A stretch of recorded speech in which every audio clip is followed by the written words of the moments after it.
¿m? Que ha sido observada desde tiempos muy remotos, cuando el hombre comenzó a reparar en su aroma y gusto. Esta bioquímica conjugada a la taxonomía dio origen a la quimiotaxonomía. En un principio, toda la investigación se centralizó en los productos secundarios, tales como alcaloides, gomas, resinas, aceites esenciales, que son las glándulas de aceites volátiles, las hormonas, etcétera. ¿Se dan cuenta? Ahorita nosotros ya vimos en la práctica 4 cuando estamos viendo la clave para las subclases de la clase magnoliópsida, creo que se incluye todo esto. O sea, además de la quimiotaxonomía, también estamos ya con la filogenética. O sea, esto ya lo conocemos nosotros. En algunas oportunidades lo podemos observar, en otras no. Entonces, como decimos que la presencia de una sustancia entre grupos de plantas puede dar inicio a la búsqueda de parentescos, pero no siempre, debido a que diferentes grupos pueden tener la misma sustancia bioquímica. Entonces, por eso se confunden mucho. De ello es de que únicamente se toma eso como parte de los caracteres, pero también se usan otros caracteres para la botánica sistemática o la taxonomía vegetal. Tenemos aquí el caso de Nicotiana tabacum, que es una solanace, mientras que Equisetum giganteus es equisetace.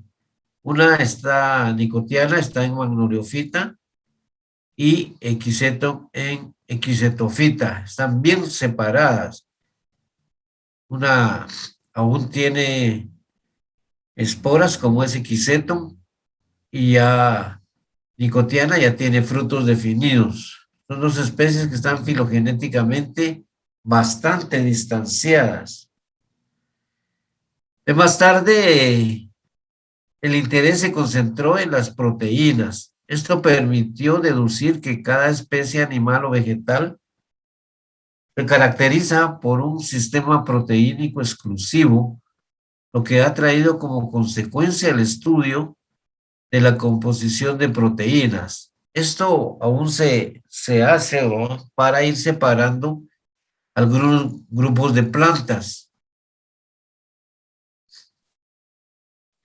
de acuerdo a la secuencia y ubicación de sus aminoácidos. Eso ya lo hacen con otro tipo de estudio, como lo hace la serología.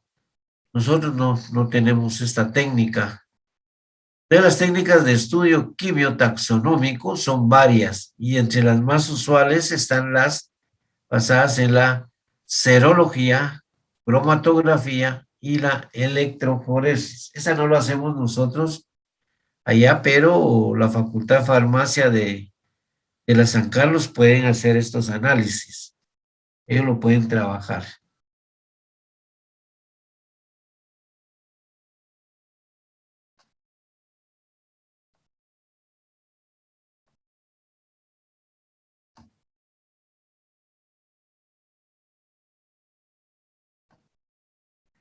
Entonces, veíamos también que la serología permite indirectamente llegar hasta la construcción de los ácidos nucleicos, que si recordamos, APG está trabajando con los ácidos nucleicos, que son los determinantes básicos de la herencia. El fundamento de este método radica en la reacción de los antígenos cuerpos. Por eso yo les decía también, además, nosotros ya la ley nos permite a nosotros para ver la paternidad responsable o a las personas que se niegan y posiblemente son padres y no quieren hacerse cargo. El juzgado se le manda a hacer un análisis de ADN y ellos ven qué porcentaje resultan ser los hijos de ellos. Si ven que son sus hijos, entonces los condenan para que paguen alimentos. Ese es el antígeno anticuerpo para ver el ADN de cada persona. También lo averiguan en el SINASIF cuando alguna persona muere y tienen duda quién es, entonces también le hacen eso de ADN y van determinando quiénes son. Lo mismo se hace con las plantas.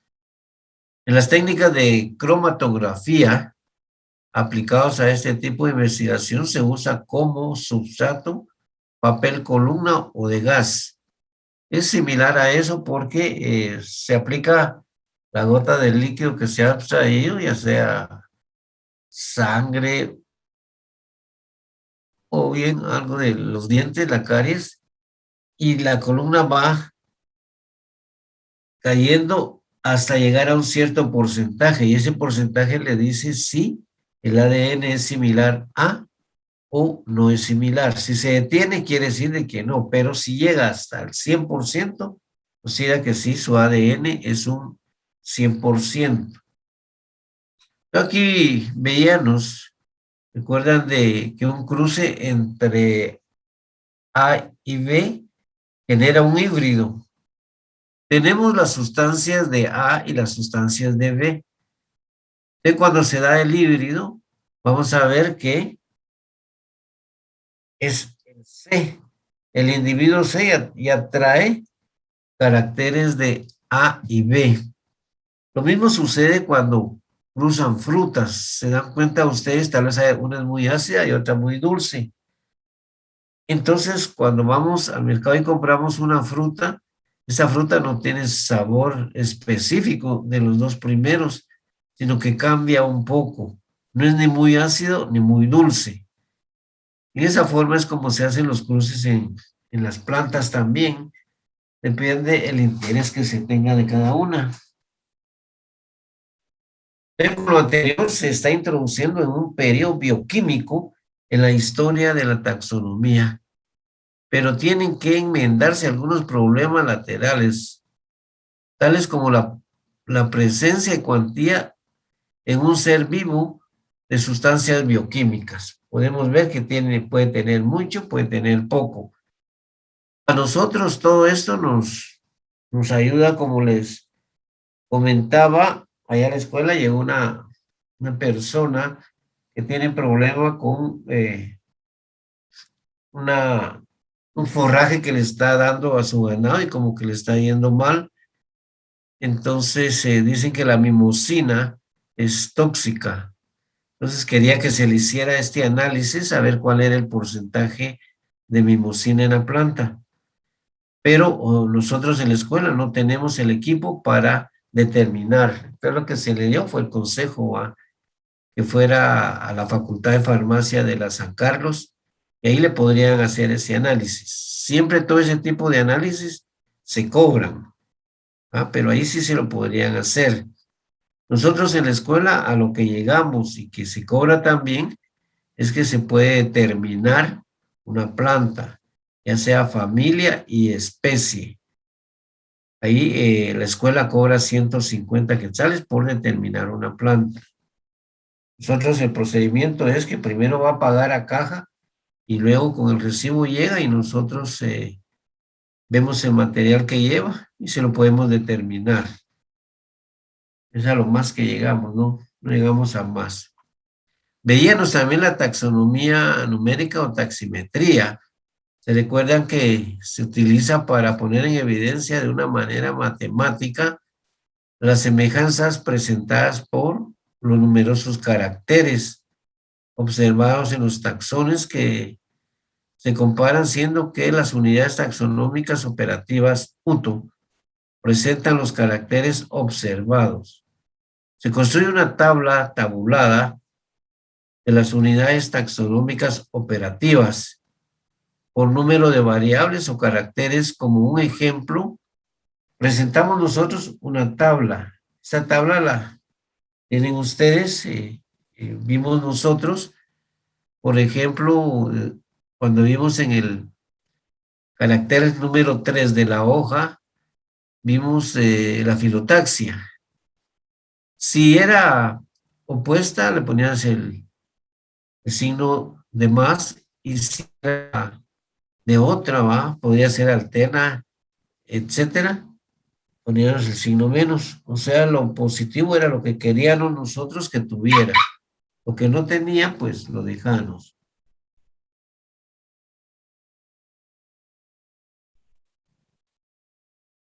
Entonces aquí vimos nosotros que comparando, vimos acá y habíamos puesto varios caracteres.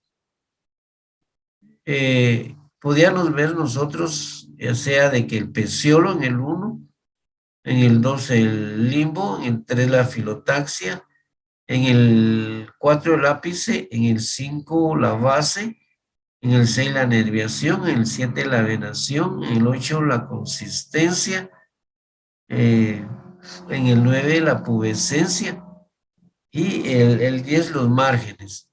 Aquí podríamos tomar nosotros 10 caracteres de la hoja y comparamos nosotros tres especies. Entonces veíamos cuáles había en A.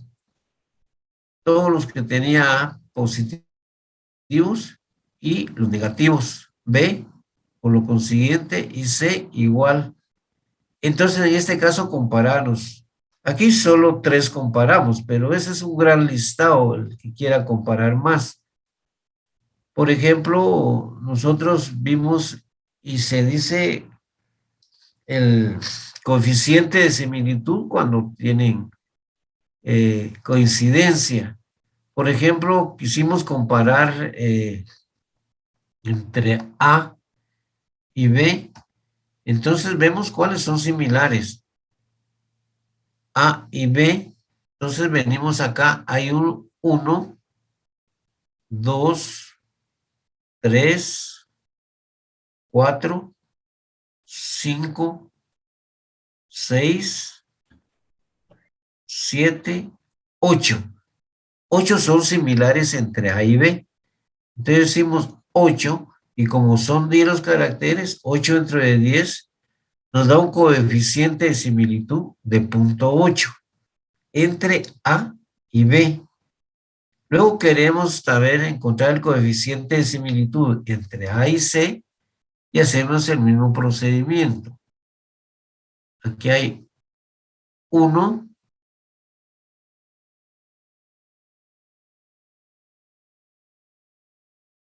aquí hay 2, son los únicos que tiene. Nada más, dos son similares. Entonces decimos 2 entre 10, punto 2 es el coeficiente de similitud. También podríamos decir el 20%, al igual que acá podríamos decir el 80%. En esa forma es en que se calcula la taxonomía numérica para ver la similitud entre especies y los caracteres que se van a considerar. Eso podría ser una gran tabla, tanto de caracteres de cualquier órgano, podría ser la raíz, el fruto, contra las especies. Entonces, en esa forma es que nosotros analizamos esto. Entonces, como decimos nosotros acá, que la taximetría requiere el empleo de muchos caracteres, por lo tanto, su análisis se lleva a cabo con computadoras, ¿va? Hoy las computadoras están bastante inteligentes y nos sacarían a nosotros con mayor facilidad. La programamos los caracteres y vamos a ver nosotros cuáles son similares y cuáles no. Por ejemplo, si estamos viendo que uno es el 100%, quiere decir que se está hablando de la misma especie, ¿va? Puede ser de que entre las plantas tenemos, por decirles así, dos o tres de manzanilla, la matricaria camomila, y nos aparecen ahí un 100%. ¿Sí? Y es que estas tres son de la misma especie. Y otras que van a ir variando porque Si vemos en Asteracea, hay mucha similitud, pero algunas varían. Pues lo mismo se hace acá. Acá podríamos ver la filotaxia, la lámina o limbo, el margen, el ápice, la base, la nervadura, etcétera. Ahí podemos ver cuánto carácter, en este caso solo de la hoja, pero se puede ver todos los caracteres. Para nosotros resulta más sencillo la forma que trabajamos. Ahora vamos a referirnos a los árboles filogenéticos. Por ejemplo, los árboles filogenéticos es similar a como somos nosotros los humanos.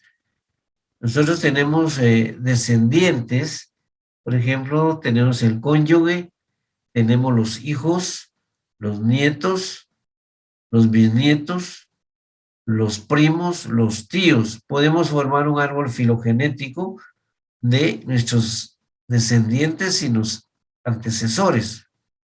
Lo mismo se hace en las plantas, tal vez han visto ustedes que les presentan unos árboles filogenéticos de dónde viene cada individuo. El primero que se pone en la base va a ser el primer ancestro y de ese vienen todos. Como dice que es la representación esquemática de la evolución de un grupo de organismos a partir de sus ancestros, o sea, el que se considera primitivo. En nuestro caso, sería un mundo ver de dónde viene la primer planta, ¿va? Puede ser que haya venido de una bacteria, de una alga, etcétera, pero eso ya queda para los fitopaleontólogos que investigan todo esto. La filogenia es la historia evolutiva de un grupo de organismos. Ellos van viendo quiénes tienen sus caracteres similares. La evolución es un proceso general de los seres vivos y consiste en los cambios cualitativos y cuantitativos. Puede ser que algunas especies de la misma familia, unos son más primitivos porque han estado evolucionando y van cambiando. Y estos se transmiten por herencia, dando como resultado una última etapa, hasta donde miramos ahorita. Pero así como han variado muchos, otros no han variado, ¿no? Porque hemos visto el que le llaman fósil viviente, como es el Ginkgo biloba, ese no ha cambiado en nada. Pero muchos que tal vez existieron en ese tiempo, pónganse a pensar solo en los pinos. En los pinos ha de haber sido uno, el ancestro, pero ahorita tenemos aproximadamente 270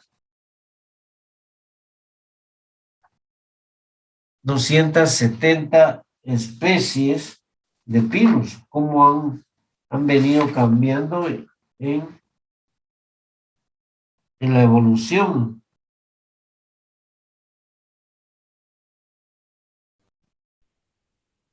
Y lo que a nosotros nos hace ver de acuerdo a lo que nos plantean los botánicos, los taxónomos o los paleontólogos. Entonces sí nos ayuda a nosotros para ver que, como se les menciona a un principio, que dentro de Magnoliopsida, la más primitiva es Magnólide. Entonces podemos decir nosotros que a partir de Magnólide se haya venido evolucionando y tenemos Amamélide, Cariofílide, Dilénide, Róside y Astéride, según lo plantean ellos. Porque nosotros no podemos decir esto es así por esto, no, ellos vieron sus caracteres y nos han dicho cómo han venido evolucionando. Tanto que cuando vimos los caracteres primitivos y avanzados, hemos visto también que si comparamos un árbol de Magnolia grandiflora con Lycaste virginales, vemos que su hábito de crecimiento es diferente. Uno es arbóreo terrícola mientras que la otra es una planta epífita. Y ellos consideran que es más evolucionada la epífita.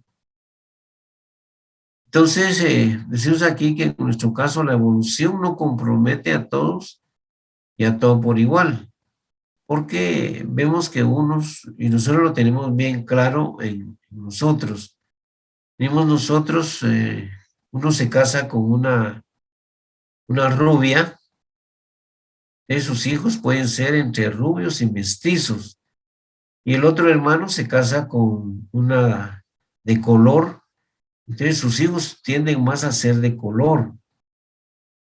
Y así es como han evolucionado. Entonces nosotros si hacemos un árbol filogenético de todos estos cambios, vamos ahí a hacer una gran rama.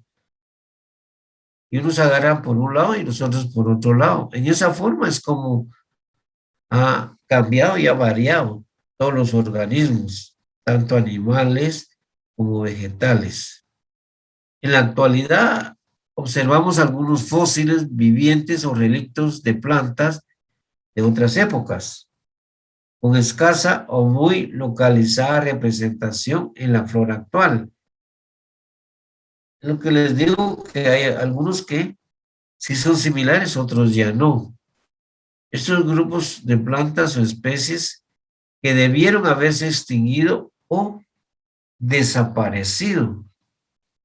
Sin embargo, aún persisten como testigos de otras épocas. Ejemplos de ellos son las araucarias, que estuvieron presentes en la era mesozoica hace aproximadamente unos 230 millones de años.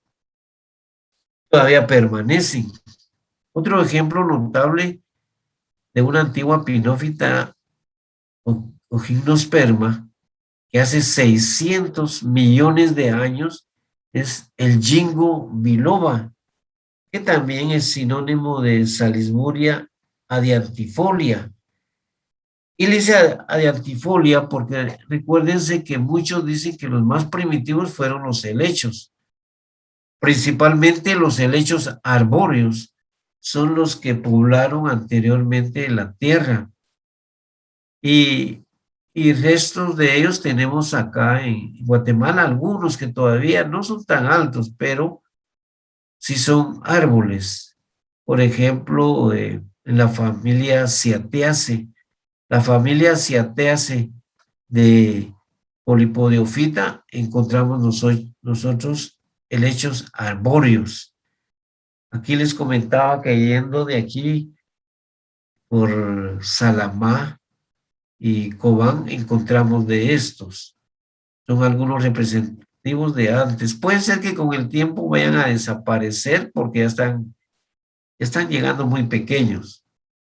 Pues tenemos acá nosotros, por eso decía Salisburia adiantifolia, porque el epíteto específico adiantifolia se refiere a la hoja de un helecho del género Adianthus. Por eso dicen ellos adiantifolia, que tiene la hoja similar al género Adianthus. Esto último los autores le han llamado fósil viviente, aunque nosotros no diríamos que un fósil es viviente, pero ellos hacen la relación que lo han encontrado en fósiles de hace 600 millones de años y lo ven ahora y son plantas que tenemos nosotros acá y son similares, entonces no han cambiado. En relación a eso es que ellos le llaman fósil viviente. Y como conocemos bastante el Ginkgo, yo les digo, ustedes allá en la Universidad del Valle, en la zona 15, hay un árbol de Ginkgo grande, ya está bastante crecido. Y si ven ustedes, la medicina encuentran en las farmacias que hay extractos de Ginkgo, hay vacunas bebibles, hay cápsulas y sirve bastante para despejar el cerebro porque dice que lo oxigena. Y sí es cierto, porque si ustedes están consumiendo eso, también es muy bueno para la circulación. Hay muchas personas que tienen problemas con la circulación de la sangre. Eh, por eso les salen muchas veces venas varices. Entonces, cuando tienen problemas de circulación, unos recomiendan tomar el Jingo en esas vacunas bebibles. Ayuda bastante a la circulación, aparte de los productos bioquímicos que recomiendan los cirujanos vasculares, que son los que ven las venas. Entonces, estas plantas pueden ser, como les digo, medicinales, ornamentales, y aún existen. Entonces, nosotros para construir un árbol filogenético más o menos ideal de los grupos de plantas, se requiere lo siguiente. Tenemos que determinar los posibles ancestros. Nosotros creo que no lo podríamos hacer porque tendríamos que ver los restos fósiles. Pero si tomamos de la literatura, ustedes pueden armar un árbol filogenético con las subclases de la clase Magnoliopsida. Y Román Kesh levantó la mano. Diga. Disculpe, ingeniero, tuve problemas con mi internet a la hora que pasó asistencia y hasta ahorita me puedo conectar. No sé si ya me pasó asistencia. Kesh, vamos a ver, permítame.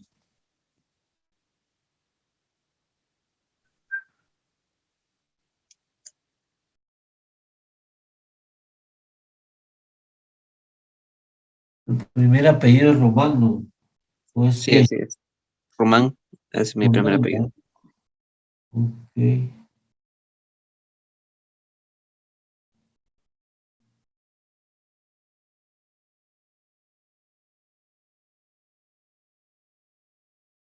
Román Kesh. Bien. Ahorita se la anoté. Ya está. Gracias, ingeniero. Muy bien. Buenos Entonces, días, Inge.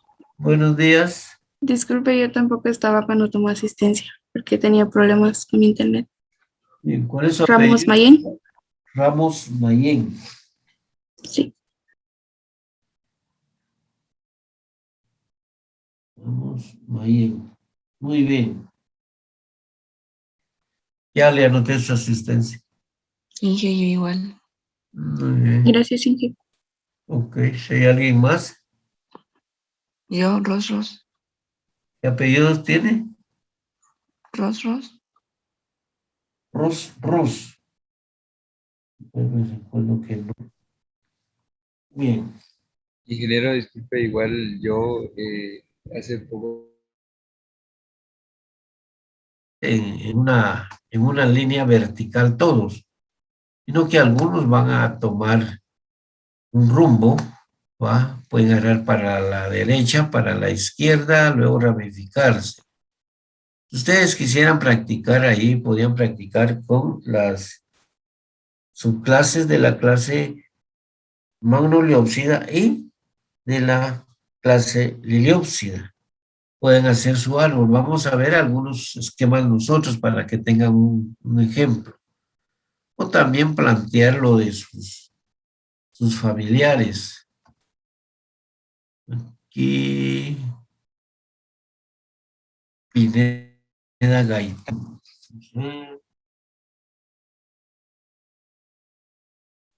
Ya está.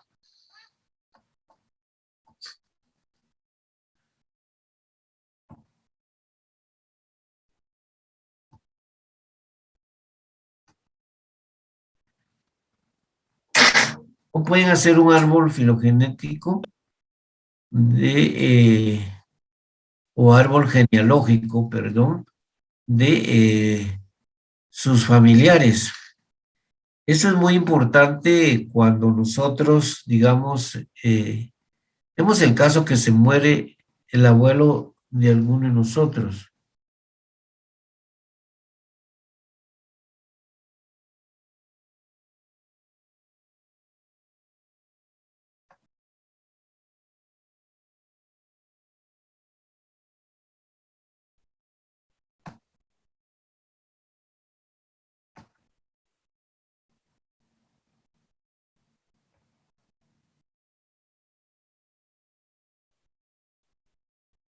y necesitamos nosotros, se muere intestado, entonces la herencia la tienen que repartir, pero van teniendo derecho de acuerdo al grado de consanguinidad que tenga el más próximo.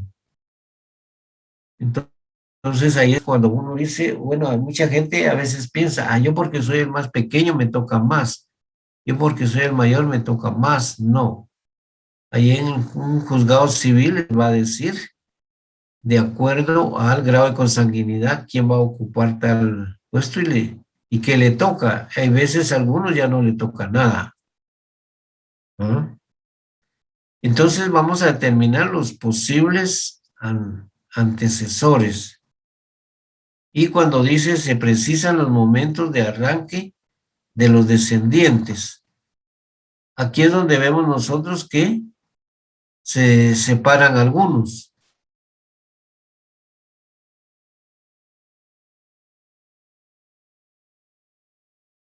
Establecer el grado de especialización de cada uno de los descendientes. Vemos nosotros cuál es más especializada, si las plantas acuáticas o las plantas terrícolas.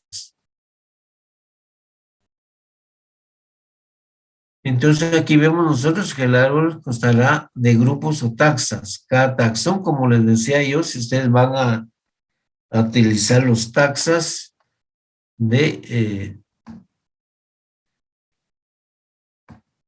la magnoliopsida, todas sus subclases.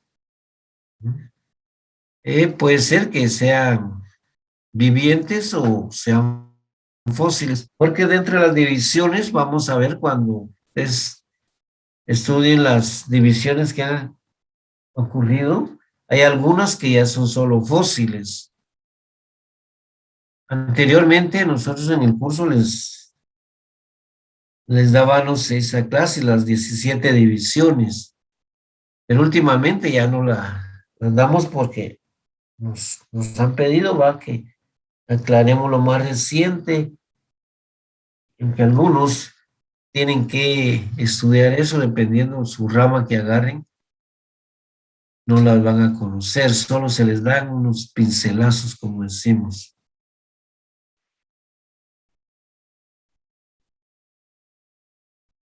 Entonces, vemos aquí como primer ejemplo una evolución divergente.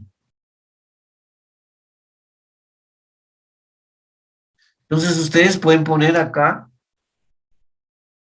cuál estuvo primero y cuál no. Supongamos aquí en el caso que partió de Magnólide. Tenemos que, inicialmente vamos a aparecer acá con Amamélide. Luego Amamélide se bifurcó en Cariofílide y Dilénide. Pero Cariofílide se dividió en Róside y Astéride. Esa es la forma en que se presentan los árboles filogenéticos.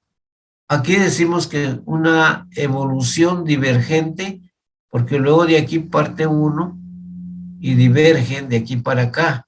O sea, divergente quiere decir se separan. Aquí tenemos.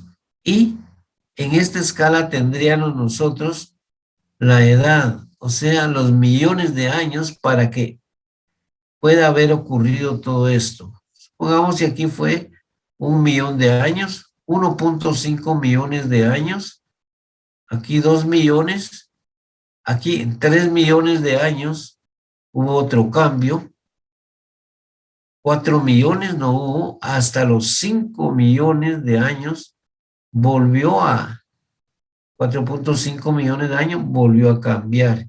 Eso es lo que ha pasado según la historia evolutiva.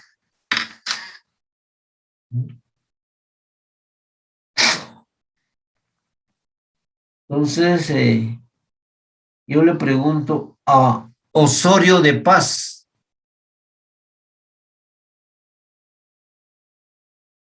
Sí, ingeniero. Dígame, Osorio de Paz, ¿cómo formaría usted este árbol si tuviera que hacerlo de las subclases de la clase Liliópsida?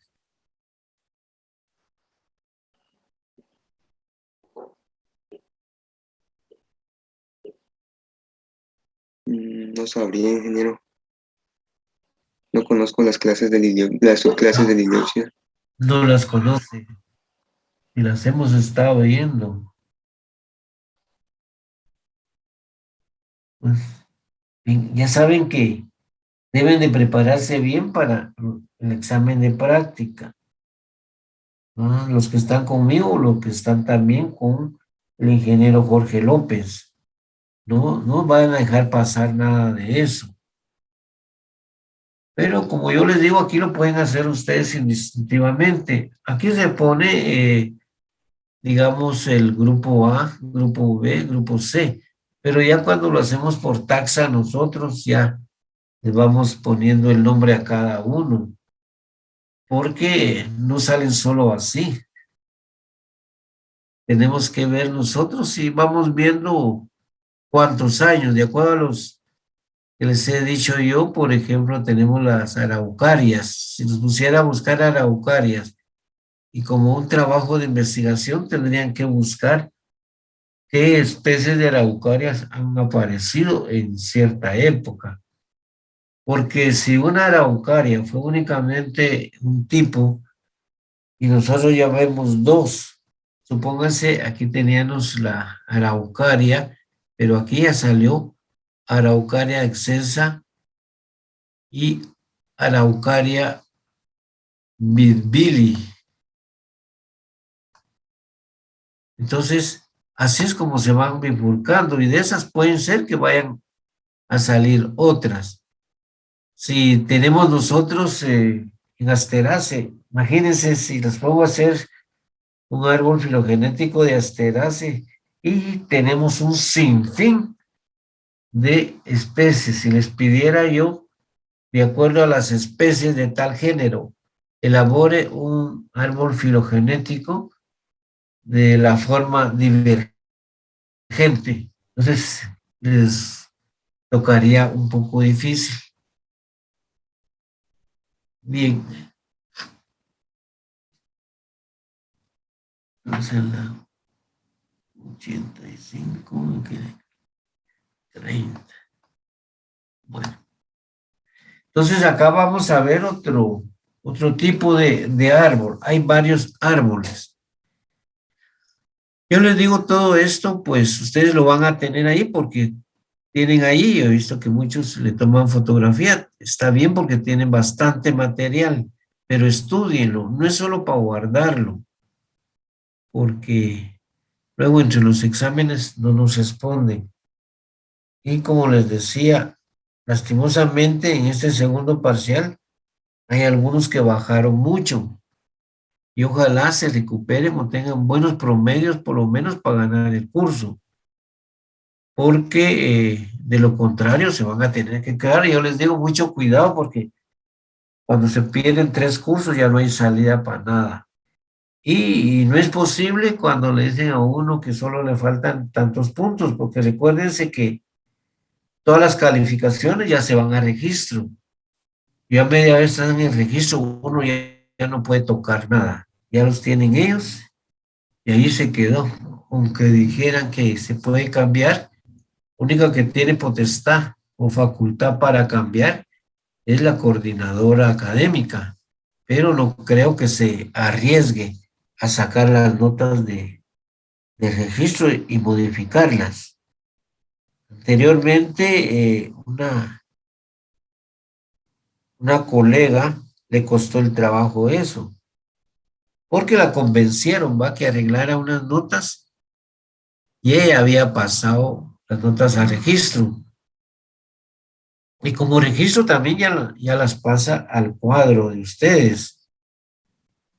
Entonces viene y la fue a traer y cabal les cambió, se las volvió a llevar y a la hora que el estudiante pidió sus sus notas, su certificación de notas resultaban diferentes.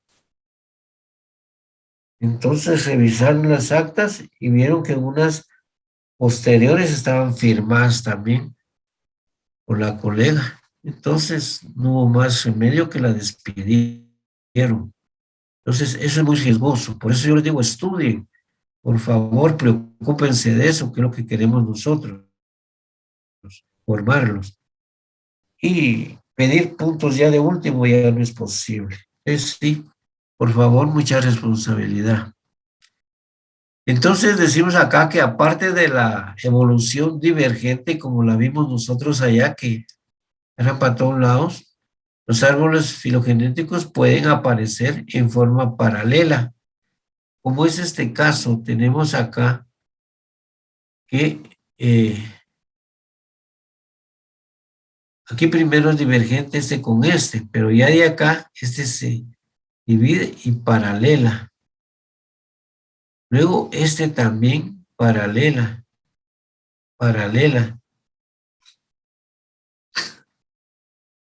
Y esa es la forma que se tiene. Entonces nosotros decimos, ¿cuáles van a tener más caracteres? ¿Cuál tiene mayor diversidad? Por ejemplo, tenemos los convergentes. Los convergentes primero es divergente, se va divergente este grupo, pero luego en el camino salen dos y son convergentes. Entonces estos van a tener caracteres de estos más, ya se dividieron, pero aquí vuelven a tener los caracteres, mientras que en la divergente salían estos, ya nunca más se vuelven a unir. Entonces estos son bien diferentes. Pero aquí tenemos esto que decimos convergente, que es lo que les dice a ustedes las claves que vimos en el laboratorio 4, donde dice que puede tener caracteres de una subclase anterior, pero no completamente. Quiere decir de que sí hubo algún movimiento ahí que los unió. Entonces tenemos que tener bien claro nosotros cuándo son convergentes y cuándo son divergentes. Por ejemplo, si yo les dijera a ustedes cuáles tienen caracteres de sus dos antecesores, por ejemplo, en el caso de la quimiotaxonomía, ¿cuáles tienen caracteres de dos antecesores? Los de la evolución paralela o la evolución convergente. Pues por lógica vemos nosotros que van a tener afinidad estos de la convergente, porque van a converger, mientras que en la paralela no. Como decimos que las paralelas son dos líneas que no se unen ni en el infinito. O sea, la divergente, acá y acá, y la paralela, esos no van a tener similitud. Mientras que la convergente sí hay una parte que van a converger, entonces va a haber similitud. Tanto similitud de este grupo como este, porque estos supónganse que son los padres y estos son los hijos. Y estos en algún camino se juntaron con los cuñados o cuñadas, qué sé yo, y entonces van a salir bastante similares, ¿va? Por eso cuando se casa alguien con los mismos familiares de la novia o del novio, hay problemas porque van a resultar muchos hijos iguales de una familia y la otra. Dice, pero ¿por qué se parece este al fulano? Es lógico. Si vienen de los mismos padres y son los mismos hermanos, tienen que ser bastante similares, pero muchos no lo consideran así. Ya van con la mentalidad vaga. Entonces, esto estamos viendo nosotros acá. Nos vamos a quedar acá en la evolución convergente. Entonces sí les pido por favor que me analicen bastante, ¿va? para ver todo eso, me analizan la taxonomía numérica también, hagan sus ejercicios, practiquen ustedes hacer para ver si les cierra todo esto, porque vamos a ir analizando. Bien, jóvenes, entonces por hoy nos quedamos acá. Doy tiempo para que analicen lo que vimos ahora y me lo estudien, por favor. Que pasen buen día, jóvenes, y hasta la próxima clase. Ingeniero, disculpe, Diga, el examen de la práctica va a ser el día lunes. no, si usted le toca conmigo, como usted está conmigo, Sí, va, entonces se pasó para el martes. Yo ya les informé también, ya, gracias. porque como empezaron con cambios, iba a ser mañana. Entonces me pidieron favor que por eso y otro, va, lo cambié para lunes, pero luego se volvieron a agregar. O sea, yo tuve la culpa en haber accedido. Yo tenía que haber dicho mi fecha y ahí, pero por ser bastante condescendiente, entonces ahora lo dejamos para el martes. El martes a las 5 de la tarde, los 3 grupos, ¿ah? Práctica del grupo 1, 2 y 3. Yo les mandé la información, pero de todos modos, si no saben, entérense ustedes y divulguen entre todos que es el martes a las 5 de la tarde. Y prepárense también los que tienen que entregarme el cuaderno, principalmente los que recibieron primero, ya tienen que entregarme su cuaderno de investigación y prepararse para la exposición. En la exposición también me tienen que enviar el trabajo escrito antes. No se vayan a dormir. Recuérdense que cada uno de esos vale 15 puntos. Y ahí están los 45 puntos. ¿Va? No se descuiden. Yo veo que ahorita tienen que trabajar duro. Por ejemplo, sábado, domingo, a modo de estar ahí. Además, tienen que estudiar, aunque uno, por ejemplo, yo toda la vida estudiaba, todos los días, lo que miraba me ponía a estudiar, o sea, ya para mi examen ya estaba yo casi consciente de que venía. Entonces, sí les encargo, por favor, mucha responsabilidad y puntualidad. Que pasen buen día, jóvenes, y me cuidan.